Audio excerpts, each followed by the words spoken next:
Hello everyone, myself Mrs. Preeti Santosh Kolpe. I am working as a lecturer in Institute of Pharmaceutical Science and the Research for Girls. So, today we will discuss on the topic training of pharmacist.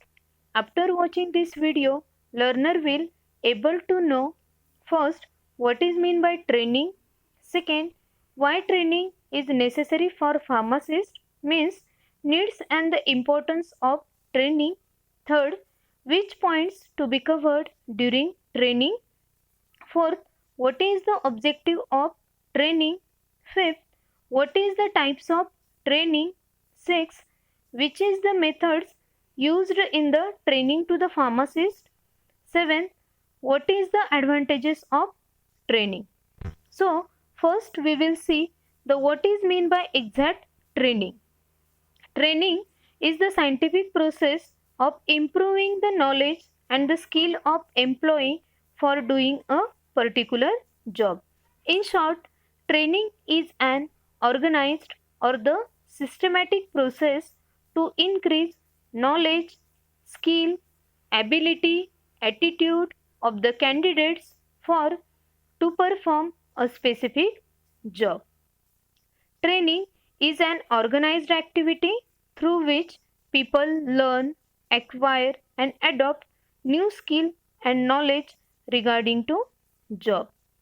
Training should be cover the points such as rules and policies of organization, routine work, technical knowledge, discussion regarding to current trends, dealing trends with customers, highlighting techniques, organization framework, daily routine and special duties, rules, conventions, norms and the policies of the organizations, study of course material and literature, methods of dealing with objections of customers, communication skills, technical knowledge. Such a points to be covered during the training.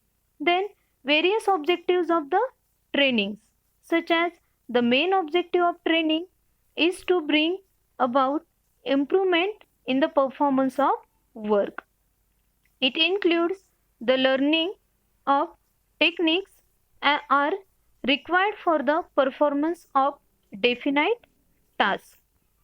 Then we will see the types of training such as induction training, promotional training, refresher training, job training. Then we will first see the induction training. It is refers to introducing the new employee to the organization as well as existing employees.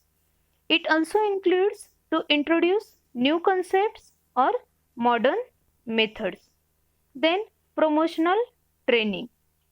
In many organizations, training is given to the existing employees to meet the requirement of the higher post. Then refresher training.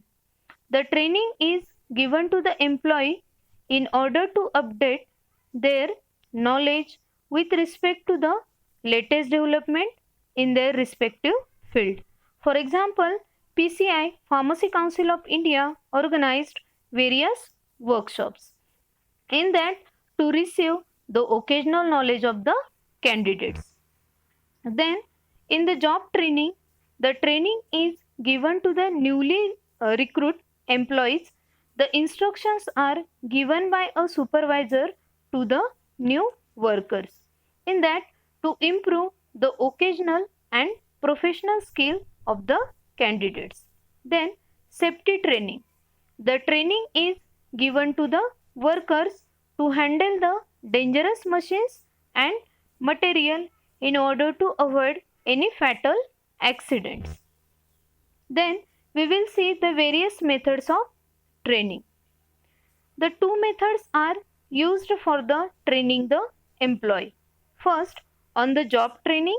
Second, off the job training. First, we will see on the job training.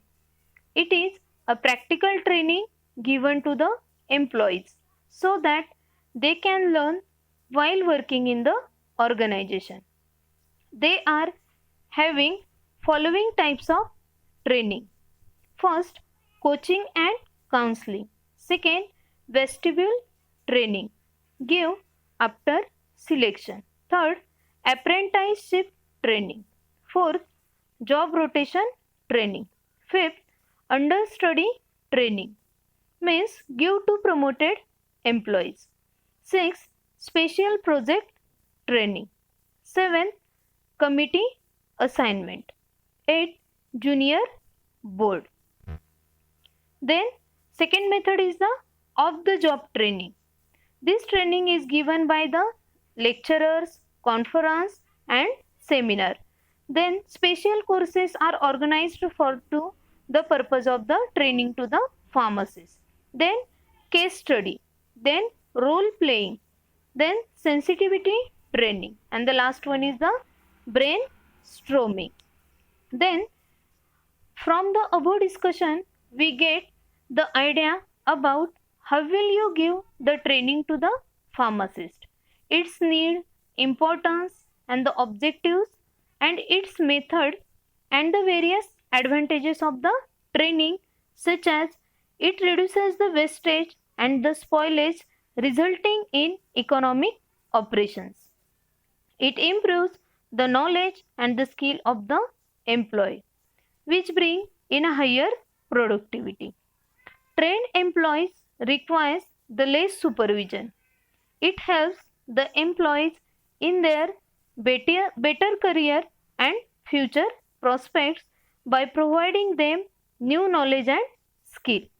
So, we will see the all the points like the its need, importance, objective and its method and the advantages of training. So, thank you very much.